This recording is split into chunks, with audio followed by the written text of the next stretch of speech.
En 2020, pas besoin de le rappeler, la crise sanitaire a fortement modifié le contexte dans lequel nous devions intervenir. Et là, je tiens à saluer la forte adaptation et adaptabilité des équipes sur l'ensemble des projets que nous avions initiés en 2019, mais aussi face à l'explosion de la demande des salariés et des entreprises en matière de formation.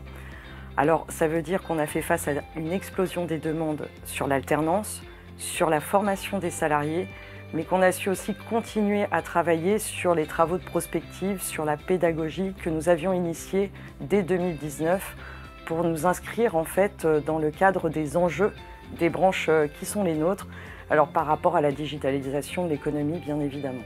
Nous avons constaté la même résilience du côté des entreprises qui ont fait très largement le choix de former plutôt que de licencier.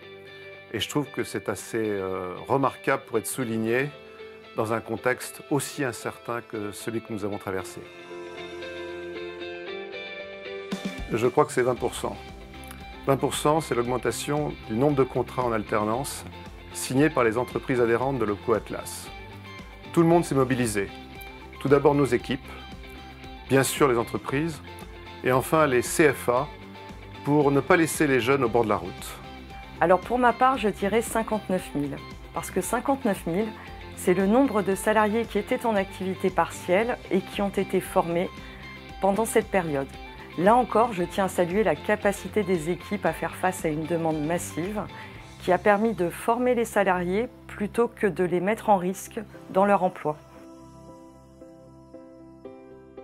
Indéniablement, la digitalisation de la formation. Bien entendu, cette tendance a été considérablement accélérée par la pandémie. À travers un appel à projet inédit, Atlas a investi 4,4 millions d'euros pour aider les CFA à digitaliser leur formation et aussi à adapter la pédagogie au mode distanciel. Nous voulions à tout prix éviter une rupture du parcours de formation des jeunes. Les salariés de leur côté disposent de nombreux dispositifs pour se former à distance. Alors en plus de tout ce qui vient d'être mentionné, nous avons aussi la volonté de diversifier les profils, notamment en permettant aux femmes d'intégrer de plus en plus les métiers du numérique, mais aussi en intégrant les jeunes qui sont issus des quartiers prioritaires de la ville, et enfin de travailler à l'insertion professionnelle des salariés en situation de handicap.